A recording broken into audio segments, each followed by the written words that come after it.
Okay.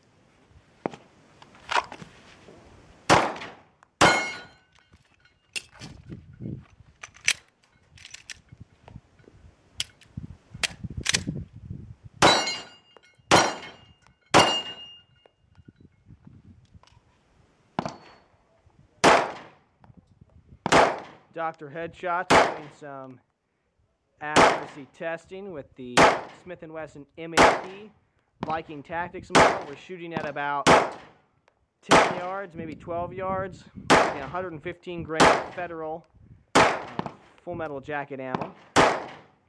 It's nice to have 17 round mags. I really like the M&P.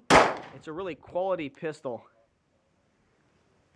compared to the other one. Here we are shooting the Glock. We've been doing some testing on the M&P 9mm Viking Tactics model. You can start shooting, Dr. Headshot.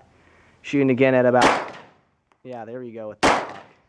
We were noticing that the M&P was ejecting some of these shells back at us. This is a brand new Glock 19, not the same exact one that we had and had problems with. And this one is not ejecting the same exact ammo onto it. So I don't think the M&P is having necessary ejection problems because it hasn't done it with all the ammo I've shot.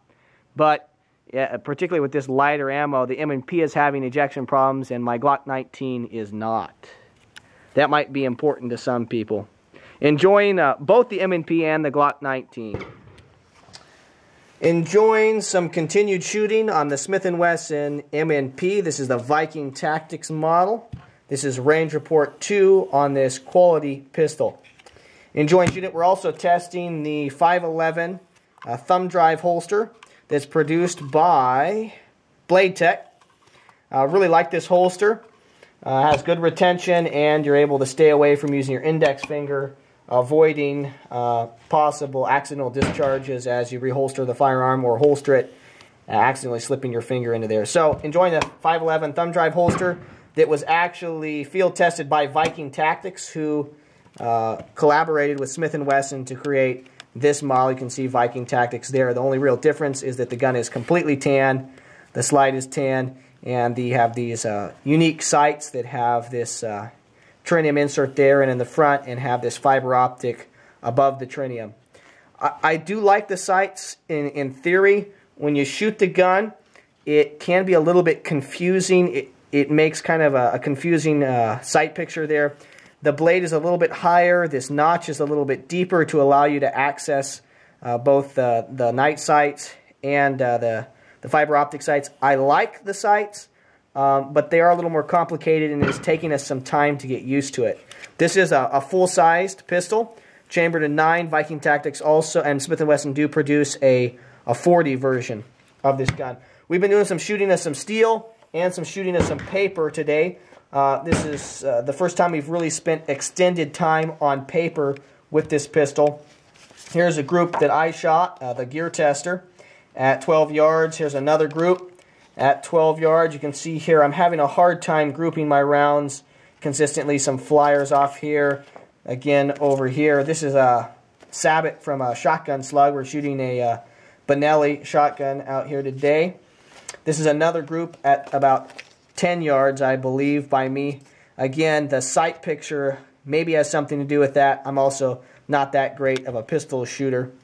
And here is a 1, 2, 3, 4, 5, 6, 7, 8, 9 shot group by Dr. Headshot at 12 yards with the M&P. You can see he's doing a better job of keeping those rounds together.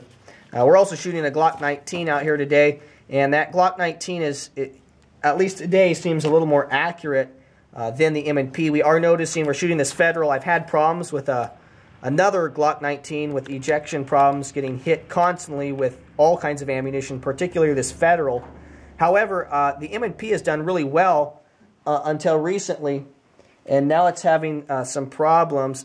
Maybe this is just bad ammo today. Haven't noticed being hit a lot. The M&P is an excellent gun. It is proven itself to be accurate in our hands. Enjoying shooting the gun.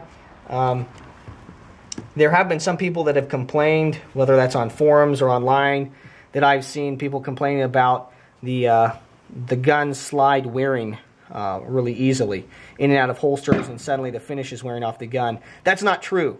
at least in my experience. What I'm seeing here is that plastic or Kydex from these holsters are wearing onto the finish of the gun. If you just rub it, or if when I clean the gun, it just comes right off.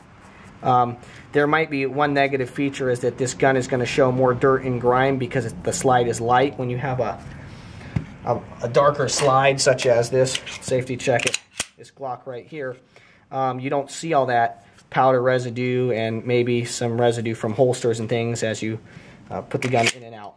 So something to just be aware, the gun is not, the finish is not wearing off the gun. It's just the fact that the finish is taking some of the black plastic because the finish is light and you're being able to see that.